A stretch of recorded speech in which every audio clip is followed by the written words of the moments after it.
और हमारा खास शो सस्ता तेल या महंगाई का खेल। और ये सवाल ये शो इसलिए क्योंकि हम नए साल की अब बात कर रहे हैं और नए साल में एडिबल ऑयल सेक्टर का पूरा आउटलुक क्या है, इसी पर आज का ये हमारा खास शो है। और आज के इस शो में हम आपको बताएंगे कि 2023 में खाने के तेल के दाम बढ़ेंगे, घटेंगे, क्या होगा। हमारे साथ एक और खास मेहमान जुड़ रहे हैं। हमारे साथ हैं सुधाकर देसाई जी, जो कि प्रेसिडेंट हैं Indian vegetable oil producer association के, और इमामी एग्रोटेक के सीईओ भी हैं। सुधाकर जी, आप जरा बताएं सर, आप लोगों की क्या तैयारी है, आप लोगों के पास ग्राउंड पर क्या फीडबैक है। और मैं चाहता हूं कि आप इंडियन वेजिटेबल ऑयल प्रोड्यूसर की जगह कंज्यूमर एसोसिएशन की तरफ बात करें कि कंज्यूमर के लिए आप लोग क्या करने वाले हैं 2023 में। थैंक यू जी, मृत्युंजय जी। आपने बताया इतना बड़ा इंडस्ट्री है तो nobody can actually say what's going to happen, but जहाँ तक कि आपका सवाल है कि तेजी की वजह से क्या हम लोग खुश होंगे, नहीं, ऐसा नहीं है। अच्छा, क्योंकि हमारा वर्किंग कैपिटल भी बढ़ेगा। देखिए, हमको तेजी आएगा मार्केट में तो ज्यादा दाम में तो खरीदना ही पड़ेगा।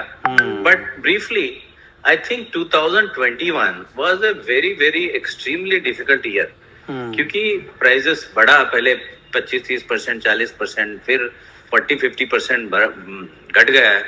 So I think the palm oil, like you are saying, was the difficult thing to handle because of Indonesian ban वगैरह।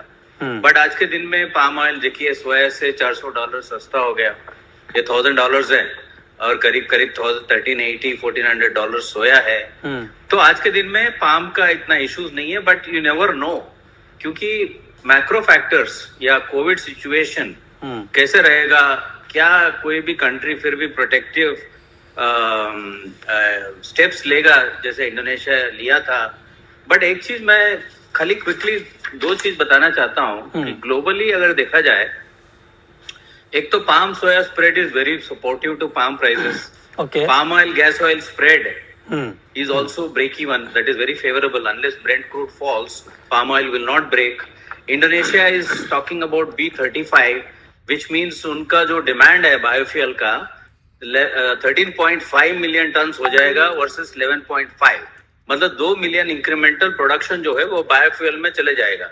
To my mind these 3 global factors are quite bullish and supportive in the market. Bearish की situation में मैं तो ये बोलूंगा कि macro economic concerns, stagflation, covid situation का search की बातें, और सन ऑयल जो इंटरनेशनली डिमांड चाहता है, 2 पोर्ट्स ओपन हो गए हैं, so Ukraine is very willing to sell. इसी की वजह से सोया $60-70 सोया से कम हो गया। अच्छा, नॉर्मली ये $200-300 सोया से ऊपर रहता है। ये थोड़ा बेरिश फैक्टर्स है। तो फिर हम बात करेंगे इंडियन सिचुएशन। ठीक है, तो आप करेंगे, but going into the first quarter I am optimistic कि prices will be stable and good and at equitable price for all, the farmers, consumers, players, everybody. That's what I feel. And palm is going to be slightly bullish.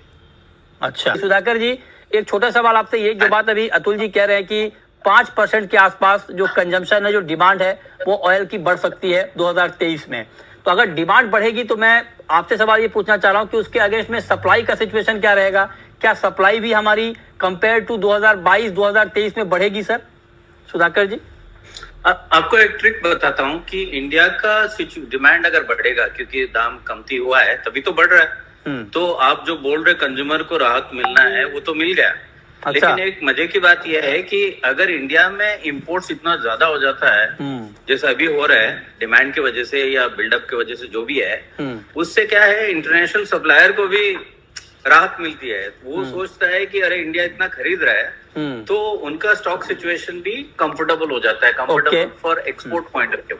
तो उससे क्या है कि if Indian demand I expect to be continue to be good, I agree with Atul ji, but we have to see 3 things. One is soybean crush जो India में है, आज के दिन में पैरिटी में नहीं है, वो 1000 रुपीज नेगेटिव में है, तो इसीलिए क्रश पे इतना नहीं हो रहा है जितना होना चाहिए, जिसकी वजह से इंपोर्ट ज्यादा हो रहा है। नंबर 2, जो मस्टर्ड क्रॉप हम लोग बोल रहे हैं 10% ज्यादा बढ़ेगा, उसका इम्पैक्ट आएगा मार्च अप्रैल के बाद। So next quarter is very very important. Stocks are good, no doubt, but there is a compelling demand also behind it. लेकिन अब सुधाकर जी आप बताएं सर, आपके हिसाब से सबसे ज्यादा इम्पैक्ट किस तेल की कीमत पर पड़ने वाला है? मतलब ये कि किस तेल के दाम ज्यादा बढ़ने वाले हैं, और सबसे कम इम्पैक्ट किस तेल पर पड़ने वाला है, मतलब ये कि किस तेल के दाम सबसे ज्यादा घटने वाले हैं या कम रहने वाले हैं? या सबसे ज्यादा इम्पैक्ट पॉजिटिव रहेगा पाम ऑयल के अंदर, क्योंकि वो $400 सस्ता है compare to any other oils. I think it will gradually wriggle out of the excess stock pressure created by the Indonesian ban. Malaysia का प्रोडक्शन साइकिल भी हम आगे प्रोजेक्ट करके देखेंगे. अप्रैल मई तक वो थोड़ा टाइट ही रहने वाला है. उसके बाद बात आएगा सन ऑयल का. सन ऑयल क्योंकि अननेचुरली $70-80 सस्ता है आज के दिन में because of temporary pressure, मेरे ख्याल से वो बढ़ेगा. Soya will be the last one to go up. Palm oil I expect nearly about 10 to 12% price potentially possible high in the next 1 quarter. लेकिन इसमें इंडिया, अभी हम बात कर रहे थे कि इंडिया के लिए क्या अपॉर्चुनिटी है. नंबर 1 ये हम दोबारा आपके माध्यम से बोलना चाहते हैं कि अभी रिफाइंड पाम ऑयल जो अलाउ कर रहा है वो 20% ऑफ पाम ऑयल इम्पोर्ट्स हो रहा है. मतलब 10 लाख टन अगर पाम आता है तो 2 लाख टन ओलिन आता है, रिफाइंड ओलिन. अगर वो उसके ऊपर ड्यूटी बढ़ा देंगे, मतलब सीपीओ और ड्यूटी डिफरेंशियल को 7.5 से उसको बनाएंगे 20% फॉर एग्जाम्पल, वो इंडियन रिफाइनरीज के लिए अच्छा होगा.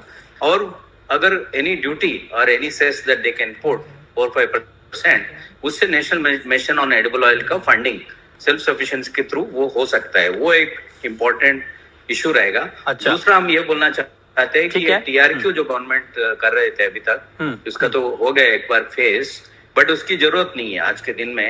एंड नंबर 3 जो भी स्टॉक कंट्रोल तो निकल गया, डोमेस्टिक एक्सचेंजेस भी धीरे धीरे खुल सकता है. तो जो हाई प्राइस एनवायरनमेंट में 2022 में जो भी स्टेप्स लिए उसको ग्रेजुअली 1 by 1 अनलॉक कर सकते हैं, तभी हम नया अपॉर्चुनिटीज को देख पाएंगे. Okay. Please like and subscribe IVPA channel.